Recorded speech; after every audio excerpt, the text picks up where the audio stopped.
घर जमाई। विकी को हमेशा किस्मत ने उसकी मेहनत से ज्यादा दिया।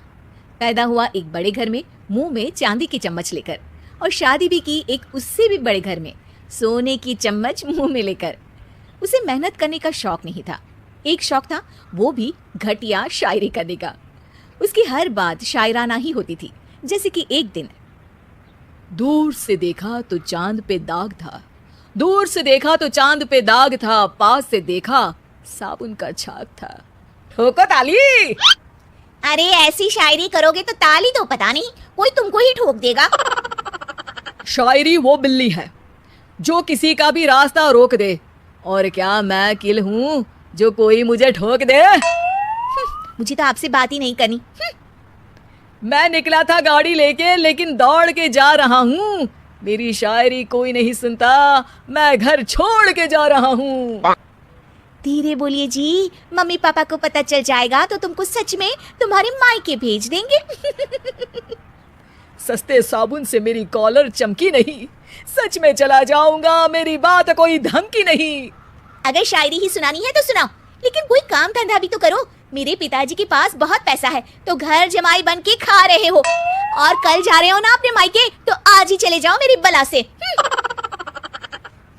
हमें तो अपनों ने लूटा, गैरों में कहाँ दम था हमें। अरे चुप हो जाओ, तुमको मिर्जा गालिब की कसम। अरे जाना है तो जाओ, लेकिन पहले मेरे मम्मी पापा से मिलकर जाओ, वरना वो क्या सोचेंगे। लेकिन विकी अकेले ही अपनी कार लेकर अपने मायके यानी कि अपने खुद के घर पहुंच जाता है। अरे बेटा, तू अचानक, बहू कैसी है? अरे माँ, बहू तो बिल्कुल बदल गई है, मुर्गी हाथ से निकल गई है। अरे क्या हुआ बेटा? उसकी आती नहीं है, मेरी जाती नहीं है, मैं करता हूँ शायरी, उसे भाती नहीं है। मेरे पास उसका फोन आया था बेटा, सही कह रही है वो। तुमको काम करना चाहिए, तभी तो इज्जत मिलेगी। घर जमाई बनके सास ससुर के पैसों पर कब तक कैश उड़ाते रहोगे? मेरी जिंदगी में हर तरफ से उंगली हो रही है, फोन पर मेरी चुगली हो रही है। अरे चुगली नहीं कर रही थी बहू, वो तेरा भला चाहती है बेटा। सूखे हुए कपड़े को भी गीला कह रहे हैं लोग, चुगली करने को मेरा भला कह रहे हैं लोग। ठोको ताली। ये सुन के माँ अपने हाथ से अपना सर पीट लेती है। अरे माँ, ताली की जगह माथा क्यों ठोक रही हो? बेटा तू ना आराम कर, तेरे पिताजी भी आने वाले हैं, खाना लगा देती हूँ। विकी अपने घर भी दिन भर टीवी देखता है, तरह तरह का खाना खाता है, दोपहर तक सोता है, चाय पीता है, वीडियो गेम खेलता है, बस काम करने नहीं जाता। घर में नौकर चाकर है तो बिस्तर से हिलने तक की जरूरत नहीं पड़ती। कई बार तो विकी अपने नौकरों को बिठाकर शायरी सुनाता रहता। कब जाओगे बेटा? अरे कैसी बात कर रहे हैं डैडी, क्या आप मेरे फादर नहीं? आप मुझे भगाना चाहते हैं क्या? ये मेरा घर नहीं। अरे नहीं बेटा, तुम्हारा ही घर है। हम तो चाहते थे कि तुम यहीं रहो और मेरा काम आगे बढ़ाओ, लेकिन तुम ही चले गए घर जमाई बनने।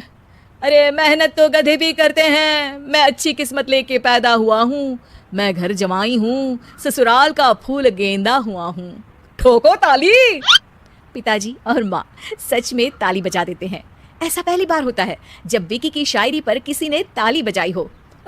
अरे आप लोग सच में ताली बजा रहे हैं? हाँ हाँ बेटा, तुम्हारे ससुर का फोन आया था, बोला जब तक घर जमाई जी कोई काम ना करने लगे हमारे यहाँ मत भेजना।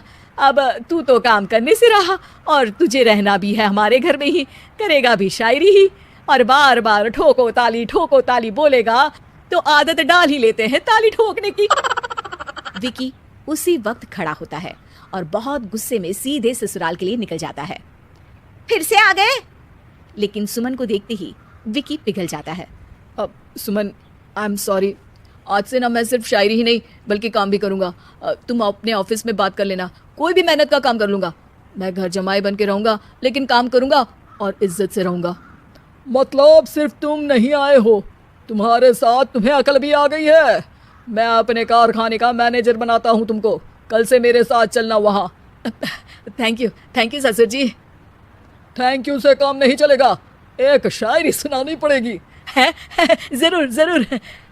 ससुर के पास पैसा होते भी मेहनत जिसको भाई है, वही सच्चा दामाद है, वही अच्छा घर जमाई है। ठोको ताली। सब विकी की शायरी पर ताली ठोक देते हैं। शिक्षा, जब किस्मत आपको बहुत सारा दे दे तो उसकी कद्र करनी चाहिए और मेहनत करना कभी नहीं भूलना चाहिए।